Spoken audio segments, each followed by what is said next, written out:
Bismillahirrahmanirrahim. Assalamualaikum warahmatullahi wabarakatuh. Perkenalkan, nama saya Rini Wainita, Prodi Ekonomi Syariah Kelompok 1 semester 6. Berdirinya saya di sini untuk memenuhi tugas akhir mata kuliah Manajemen Keuangan Islam dengan dosen pengampu Bapak Dr. Syaparudin SAG MSc. Pada kesempatan kali ini saya akan membahas mengenai modifikasi pengelolaan risiko dalam keuangan syariah pada pembiayaan modal kerja masyarakat. Pembiayaan menurut OJK, Otoritas Jasa Keuangan. Pembiayaan dijadikan sebagai dukungan pendanaan untuk kebutuhan atau pegadaan barang aset jasa tertentu yang mekanisme umumnya melibatkan tiga pihak, yaitu pihak pemberi pendanaan, pihak penyedia barang atau aset, dan pihak yang memanfaatkan barang atau aset jasa tertentu. Produk pembiayaan disediakan oleh Bank Umum Syariah atau Unit Usaha Syariah atau biasa disebut dengan BPRS dan perusahaan pembiayaan. Namun, terdapat pula mekanisme yang hanya melibatkan dua pihak seperti pembiayaan emas di bank atau BPR Syariah dan pembiayaan dengan cara jual dan sewa beli. Adapun pembiayaan musyarakah dalam model pembiayaan lembaga keuangan syariah. Pembiayaan sebagian dari modal usaha yang dimana pihak lembaga keuangan syariah dapat dilibatkan dalam proses manajemen.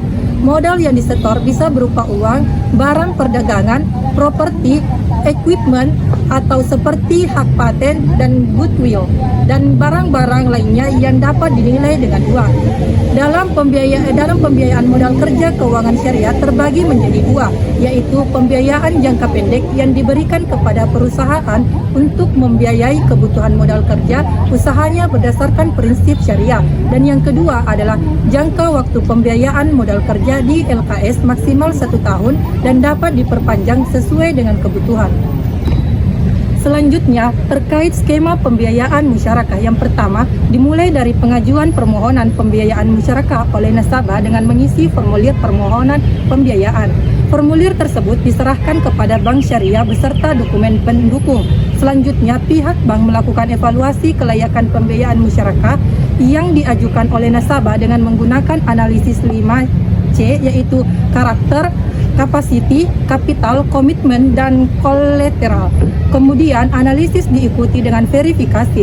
Bila nasabah dan usaha dianggap layak, selanjutnya diadakan perikatan dalam bentuk penandatanganan kontrak musyarakah dengan nasabah sebagai mitra di hadapan notaris. Dan yang kedua adalah bank dan nasabah mengkontribusikan modalnya masing-masing dan nasabah sebagai mitra aktif mulai mengelola usaha aktif yang disepakati berdasarkan kesepakatan kemampuan terbaiknya. Dan yang ketiga adalah hasil usaha dievaluasi pada waktu yang telah ditentukan berdasarkan kesepakatan. Keuntungan yang diperoleh akan dibagi bank dengan nasabah dengan porsi yang telah disepakati.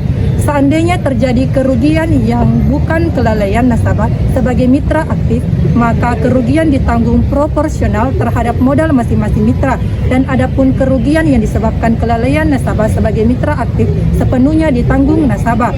Dan yang keempat adalah bank dan nasabah menerima porsi bagi hasil masing-masing berdasarkan metode penghitungan yang telah disepakati. Dan yang kelima adalah bank menerima pengembalian modalnya dari nasabah. Jika nasabah telah mengembalikan semua modal milik bank, usaha selanjutnya menjadi milik nasabah sepenuhnya. Nah, selanjutnya terkait modifikasi pembiayaan modal kerja dalam lembaga keuangan syariah. Ada cash, piutang dagang, persediaan, bahan baku dan bahan dalam proses dan bahan jadi. Nah, dalam PMK masyarakat dituangkan dalam pembiayaan perdagangan pesanan. Adapun identifikasi risiko. Dalam pembiayaan masyarakat terdapat suatu risiko dalam pelaksanaan pembiayaan. Risiko yang dihadapi dalam pembiayaan masyarakat adalah kemungkinan kerugian dari hasil usaha atau proyek yang dibiayai dan ketidakjujuran dari mitra usaha. Dari satu sisi, risiko ini dapat bersumber dari berbagai aktivitas fungsional bank seperti penyaluran pinjaman, investasi, serta kegiatan jasa pembiayaan perdagangan yang tercatat dalam buku bank. Di sisi lain, risiko ini timbul karena kinerja satu atau lebih nasabah yang buruk. Kinerja nasabah yang buruk ini dapat berupa ketidakmampuan nasabah untuk memenuhi sebagian atau seluruh perjanjian pembiayaan yang telah disepakati bersama sebelumnya. Risiko yang terjadi dalam pembiayaan masyarakat relatif tinggi meliputi nasabah menggunakan dana itu bukan seperti yang disebutkan dalam kontrak. Yang kedua, nasabah sering lalai dalam usaha dan melakukan kesalahan yang disengaja guna kepentingan diri sendiri. Dan yang ketiga adalah penyembunyian keuntungan oleh nasabah. Bila nasabahnya tidak jujur dan pihak lembaga keuangan sulit untuk memperoleh data sebenarnya. Selanjutnya yaitu penilaian risiko. Pembiayaan masyarakat didasarkan oleh prinsip bagi hasil yang berbasis NUC atau Natural Ascertainly Contract, di mana risiko terkait pembiayaan berbasis NUC adalah mengidentifikasi dan menganalisis dampak dari seluruh risiko nasabah sehingga keputusan pembiayaan yang diambil sudah memperhitungkan risiko yang ada dari pembiayaan berbasis NUC. Penilaian risiko ini mencakup 3 aspek. Yang pertama yaitu risiko bisnis yang dibiayai, yang kedua risiko berkurangnya nilai pembiayaan mudharabah atau musyarakah, dan yang ketiga adalah risiko karakter buruk mudharib. Business risk adalah risiko yang terjadi pada first way out yang dipengaruhi oleh yang pertama industri risk, yaitu risiko yang terjadi pada jenis usaha yang ditentukan oleh karakteristik masing-masing jenis usaha yang bersangkutan dan kinerja keuangan jenis usaha yang bersangkutan. Dan yang kedua adalah faktor negatif lainnya yang dipengaruhi perusahaan nasabah, seperti kondisi grup usaha, keadaan force majeure, permasalahan hukum, pemogokan kewajiban off balance sheet atau LC impor, bank garansi, market risk, riwayat pembiayaan, tanggungan kewajiban, dan retribusi pembiayaan. Shrinking risk adalah risiko yang terjadi pada second way out yang dipengaruhi oleh yang pertama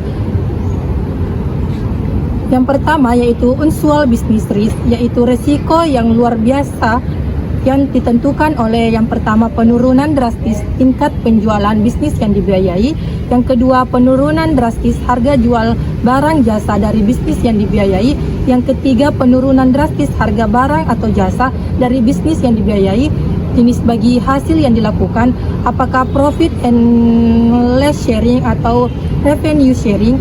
Yang ketiga yaitu untuk jenis profit and loss sharing, shrinking risk muncul bila terjadi loss sharing yang harus ditanggung oleh bank.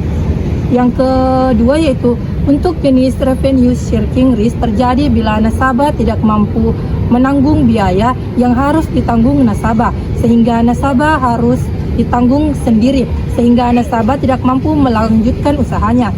Yang ketiga adalah disaster risk, yaitu keadaan force majeure yang dampaknya sangat besar terhadap bisnis nasabah yang dibiayai oleh bank. Yang ketiga karakter risk, yaitu risiko yang terjadi pada third way out yang dipengaruhi oleh hal berikut. Yang pertama, kelalaian nasabah dalam menjalankan bisnis yang dibiayai bank. Yang kedua, pelanggaran ketentuan yang telah disepakati sehingga nasabah dalam menjalankan bisnis yang dibiayai bank tidak lagi sesuai dengan kesepakatan. Yang ketiga, pengelolaan internal perusahaan seperti manajemen organisasi, teknik produksi, dan keuangan yang tidak dilakukan secara profesional sesuai standar pengelolaan yang disepakati antara bank dan nasabah. Selanjutnya yaitu rencana penanggulangan. Dalam pembiayaan masyarakat, kontribusi modalnya berasal dari bank dan nasabah. Pihak bank menguasai bagaimana usaha masyarakat dijalankan hingga bank memastikan menerima pengembalian investasi awal yang diberikan beserta keuntungan yang diperoleh. Bank juga meminta berbagai macam garansi yang dijadikan untuk melindungi kepentingannya dalam usaha tersebut. Dan dengan garansi ini kelihatannya bank berusaha melempar segala risiko usaha masyarakat kepada nasabah. Bank juga menentukan batas waktu yang berlakunya kontrak masyarakat. Di sini tidak ada keseragaman di antara bank-bank syariah dan menjalankan metode bagi hasil. Walaupun metode yang digunakan bermacam-macam untuk semua jenisnya. Untuk mengantisipasi terjadinya risiko dalam pembiayaan musyarakah, bank menetapkan pemberian pembiayaan musyarakah hanya dapat dilakukan atas dasar kontrak kerja atau pesanan untuk memberikan tingkat prediksi pendapatan yang relatif akurat dengan mempertimbangkan yang pertama, kemampuan dan kredibilitas pemberian kontrak kerja untuk membayar nilai kontrak. Yang kedua, kemampuan dan kredibilitas nasabah untuk melaksanakan kontrak. Adapun selanjutnya, evaluasi dan monitoring. Pemantauan atau monitoring dilakukan untuk memantau kondisi pada seluruh portofolio pembiayaan sejak pembiayaan diberikan sampai dengan pelunasan pembiayaan. Bank syariah perlu merealisasikan pentingnya pertimbangan menghargai waktu dan mendesak dalam melaksanakan musyarakah, di mana nasabah diwajibkan untuk membayar bagian keuntungan bank beserta modal usaha berdasarkan pada data yang ditentukan dalam kontrak. Apabila terjadi keterlambatan pembayaran, maka bagian keuntungan nasabah yang diperoleh sebagai ongkos pengelolaan usaha kemungkinan dapat dipotong atau dikurangi. Namun jika nasabah membayar jumlah tanggungannya sebelum masanya, maka bagian keuntungan yang dimiliki nasabah sebagai ongkos dari pengelolaan usaha musyarakah kemungkinan dapat ditambah. Bisa kita lihat tabel di sebelah kanan saya, kinerja pengelolaan modal kerja pada lembaga keuangan syariah. Rasio pembiayaan bank syariah. Yang pertama, rasio pembiayaan atau FDR bank syariah yang ideal 95% sampai 98%. Hal itu berarti dari 100% dana yang terkumpul dari masyarakat, sebanyak 95% sampai 98% diantaranya disalurkan dalam bentuk pembiayaan. FDR sama dengan pembiayaan modal kerja atau DPK dikali 100%, mengukur komposisi pembiayaan yang disalurkan dengan DPK dan modal sendiri. Semakin tinggi rasio ini, semakin rendah kemampuan likuiditas bank syariah. ROA bank syariah. ROA atau Return on Asset secara umum merupakan jenis dari rasio profitabilitas. ROA laba bersih atau total aset dikali 100%. Perhitungan ini yakni ukuran untuk menilai seberapa besar tingkat pengembalian dari aset yang dimiliki perusahaan. ROA laba pembiayaan modal kerja atau total aset pembiayaan modal kerja dikali 100%. Selanjutnya yaitu identifikasi risiko musyarakah. Setiap jenis usaha musyarakah yang dijalankan oleh nasabah memiliki profil risiko yang berbeda-beda. Profil risiko yang merupakan bentuk dari partisipasi modal yang nampak dalam pembiayaan yang diberikan oleh Bank Umum Syariah, unit usaha syariah, dan Bank Pembiayaan Rakyat Syariah kepada nasabah yang terdiri dari risiko pembiayaan. Risiko pembiayaan adalah risiko yang diakibatkan oleh kegagalan nasabah dalam memenuhi kewajibannya kepada Bank Umum Syariah, unit usaha syariah, dan Bank Pembiayaan Rakyat Syariah, atau jika nasabah melakukan kontestasi atau ketentuan-ketentuan kontrak lainnya. Selanjutnya yaitu contoh pembiayaan musyarakah. Yang pertama, pembiayaan musyarakah dengan nisbah menurun. Jenis pembiayaan musyarakah, limit pembiayaan 20 miliar, tujuan pembiayaan modal kerja produksi penambangan batubara dengan jangka waktu 52 bulan sampai dengan tanggal 1 Januari 2014. Angsuran pokok saldo menurun dengan angsuran pokok dibayar setiap triwulan. Jadwal angsuran pokok seperti yang terlampir. Nisbah bagi hasil ditetapkan berdasarkan sales atau revenue dengan expected return 16% PA. Dibayar setiap ada sales atau sewa atas aset perusahaan.